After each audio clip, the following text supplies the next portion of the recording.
Well, hello guys. Today I'm going to explain the division of algebraic expressions.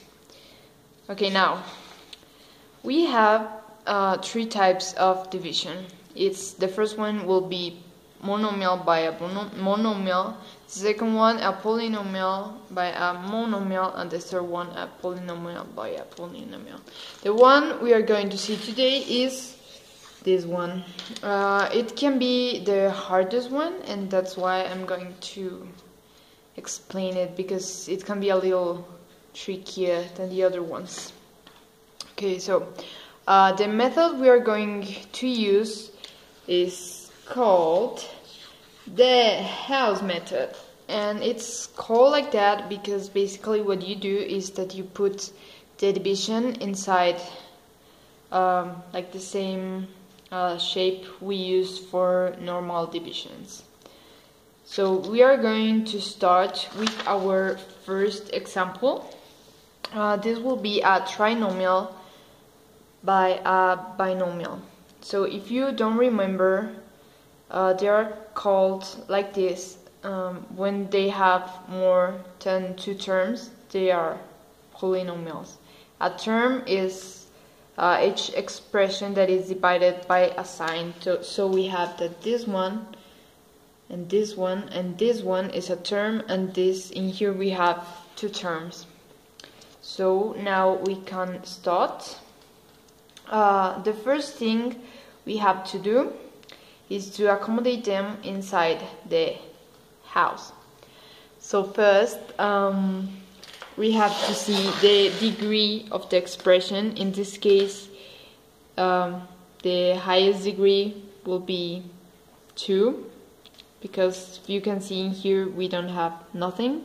In here x is just elevated to 1, and in here we have that x is elevated to the square, so this will be our greatest number.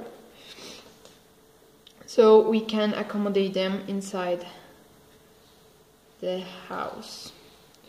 Okay, first, so we put 14x squared, then the one that is to the 1, so we'll have plus 22x to the 1 and minus 12. And all these will be divided by 7x minus 3. So the first thing we have to do is take the first term that is outside the house. So how much times 7x? How much times you have to multiply 7x so it can fit 14x squared? It must be 2x, because if you multiply 2 times 7 will be 14, and x times x will be x to the square. Okay, so now we have to multiply this again by this. So we know that we'll have 14x to the square, but we need to change the sign. So we'll get, by this multiplication, we'll get a positive term, so we have to make it negative. So we'll put minus 14x to the 2. Now this one must be also multiplied by this other term, so we'll have minus 6x, and we have to accommodate again where it has like the same degree.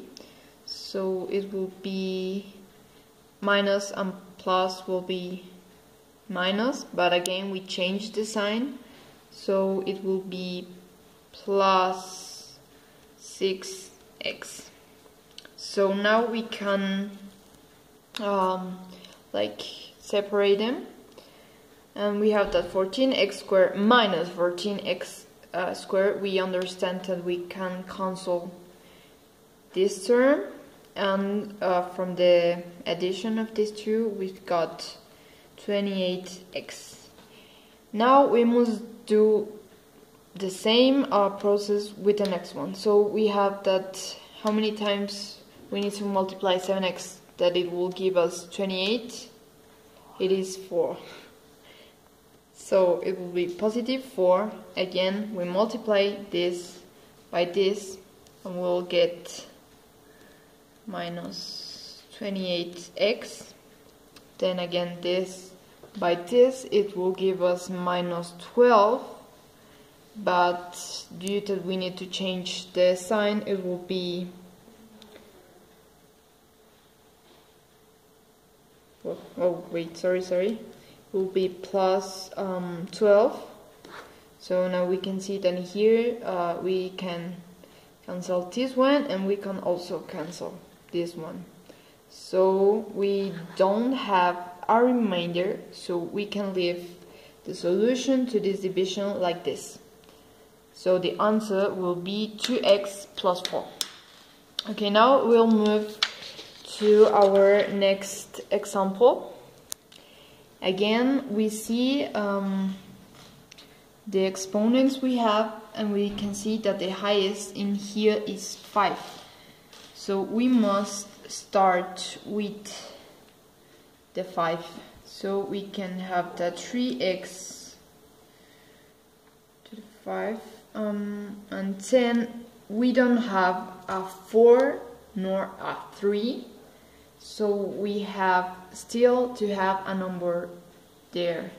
So we kind of invent a number. So we'll put 0x4 plus 0x3, and then again we have 2, so we can put plus 4x squared minus 12x and minus 17, and all these will be divided by x squared minus 2. Again, the same process, we take the first term.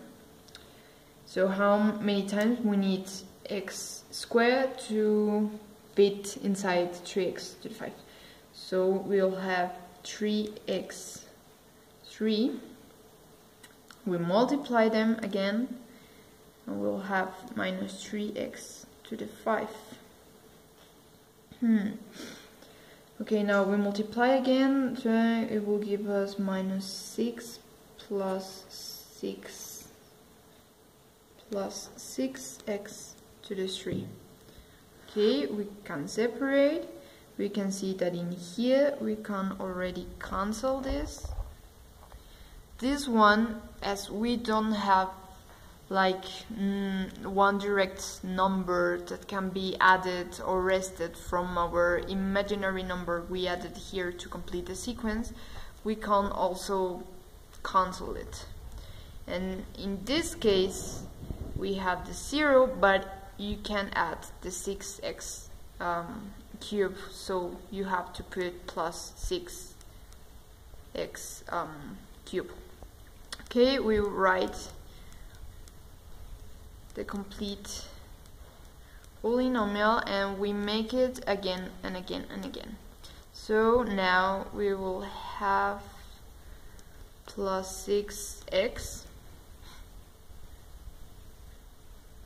in here we can put minus 6x to the 3, and in here we can add plus 12x. We can again, we finish multiplying this, so we can already cancel it. So we can cancel this one. The 4x squared remains like that simply, and we can cancel this, and minus 17. We make the same thing with the next number. So now we'll need a plus 4. Now we'll have this, and now we'll have this. So we can cancel this, and we'll have minus 9.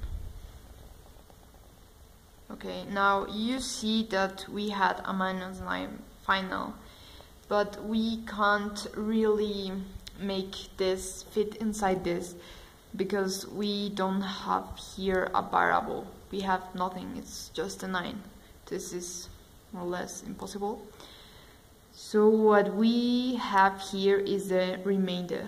So what we have to make is just put the number and over all the term we are dividing by. So x squared minus 2, and all this will be kind of the remainder, but we put it as part of the answer. But when you have this, you understand that this the numerator is the remainder of the whole division. So this will be our final answer. Okay, thanks for watching, and this is all. Bye.